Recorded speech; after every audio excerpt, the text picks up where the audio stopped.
Welcome to the Event Answer Studio. Today I want to show you how to put a stuffed animal inside a bubble balloon. Not only do these make great decorations, but beautiful gifts, and it all starts with a 24-inch Bobo balloon. But before we can use this balloon, we need to pre-stretch the plastic. So stretch across the center of the balloon, rotate it, and stretch again.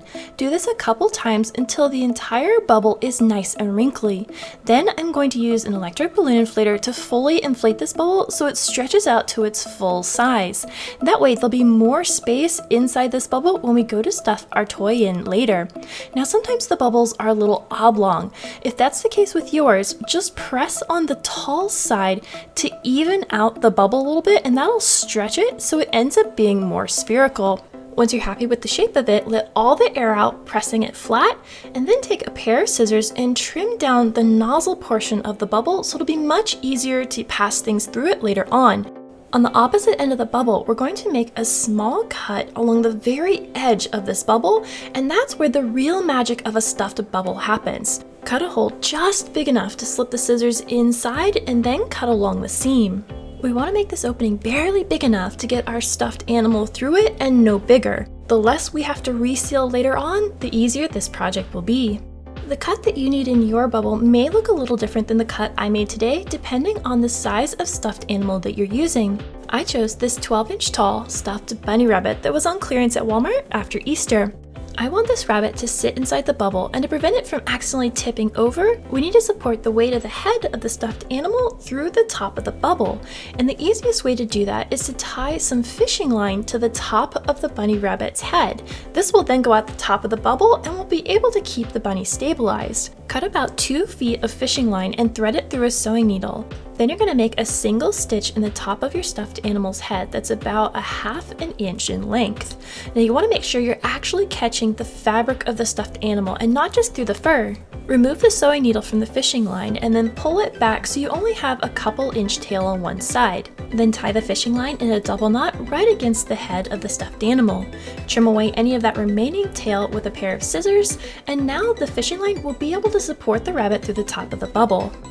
Next, you're going to take the other end of the fishing line, which I've colored orange so you can see it more easily on camera, and insert it through the hole that we cut in the bottom of the bubble balloon, all the way up and out the nozzle end of the bubble. Pull all of the excess fishing line through the nozzle so that the head of your stuffed animal is sitting right against the edge of the balloon.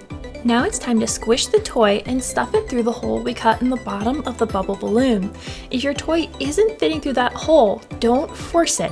Pull it back out and cut the hole a little wider so it'll fit through more easily.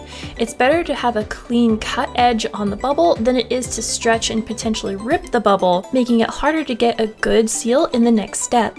Now once you've gotten your stuffed toy all the way in and pushed away from that cut edge, I'm going to use a heat sealer set to number 3 to seal up the bottom. These machines can vary in their settings though, so I highly recommend you test out your own heat sealer on a spare bubble before you seal up the one you've already stuffed.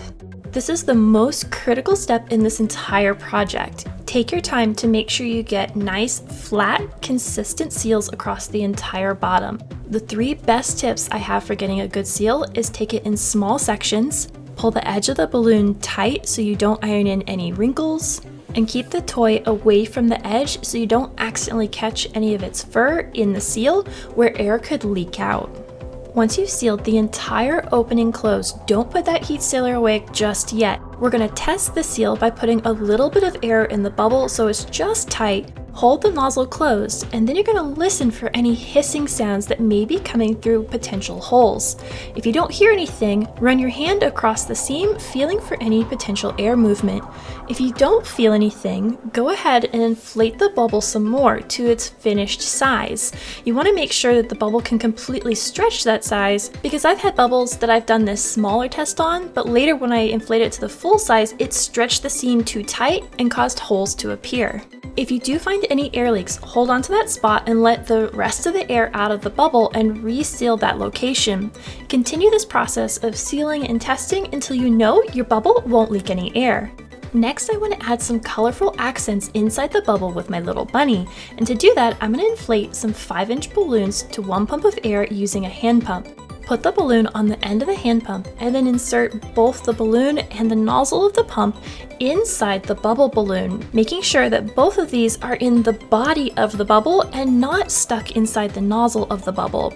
Then hold on to the nozzle of the little blue balloon and the pump handle, put one pump of air into the balloon, remove the pump, but don't let go of the nozzle of that little blue balloon.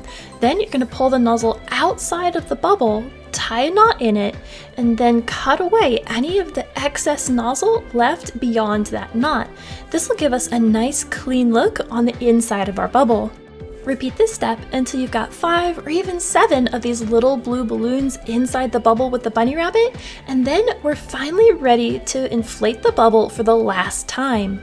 I've got an empty 260 balloon handy, as I'll use that to tie off the nozzle of the bubble once we're done inflating it. To fill the balloon, I'm using a hand pump so I can sneak up on that full size, but you can always use an electric inflator if you prefer. This is actually the 3rd time I've made this stuffed bunny bubble today because of critical errors I made in my previous attempts. Let's just say I've learned a lot today. In fact, I made an entire extra video of tips on how to make a bubble balloon successfully with some great behind the scenes footage from today's shoot, and that will be available exclusively over on Patreon. If you'd like to join us over there, I'll have it linked in the description box below. Once the bubble is its full size, twist it around a couple times while you hold onto the nozzle, and that will seal up the bubble. To hold that in place, take that empty 260, pinch it against the nozzle, pull one tail of that nice and tight and wrap it around a couple times. Then pull the other tail tight and wrap it around in the opposite direction and tie them in a double knot. Now it's time to secure the toy to its final height inside the bubble.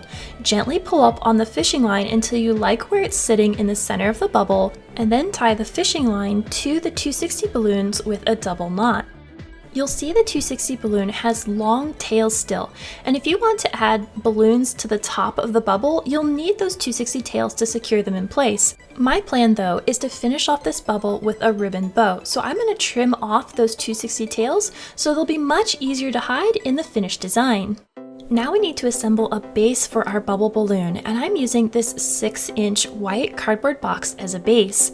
Now because the bubble portion of this is pretty heavy, we need the base to have its own weight so this doesn't tip over. I'm going to add a balloon weight to the bottom of the box and secure it in place with a glue dash. Another fun option to weight down this design is to put extra gifts or surprises down in this box, whether that's candies, toys, or other trinkets that have a little bit of weight to them. That could be a fun surprise underneath our bubble and serve a great function. Now we don't want people to see the weight hiding in the bottom of this box, so I'm going to fluff up 3 pieces of tissue paper and place them down in the box, making sure they cover up that weight so you can't see it through the bubble. This is also a great way to add extra color and drama to the design relatively inexpensively. Place the bubble on the center of the box, nestling it down into the tissue paper. Then you want to align the seam of the bubble that runs all the way down the edge with a flat side of the box so we can easily camouflage that seam. Now we need a way to hold the bubble to the box, and I'm going to be using ribbon to do that. Cut a length of ribbon long enough to wrap all the way around the design. Then set the box on the center of that ribbon so the ribbon comes up the center of the flat sides and covers the seam on our bubble.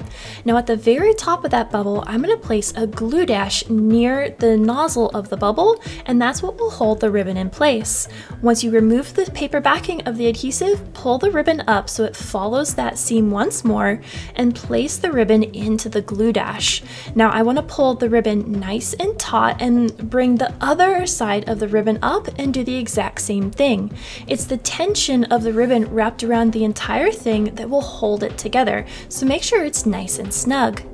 To top off my bubble, I'm going to tie a simple bow with the remaining ribbon tails. Now you could make a large fluffy bow if you have even more ribbon, which would look gorgeous on the top of this bubble, but I love the sweet, simple bow on the top of this design, and I followed that up by trimming the ends of it so that they were nice and angular, and then tucked the nozzle of the bubble that you can see poking out underneath the ribbon to hide it from sight. And now this design is ready to be a gorgeous centerpiece at a baby shower or birthday party, but it also doubles as a beautiful gift. If you enjoyed today's video, you should check out this one. And until the next time, remember, stay creative, everybody.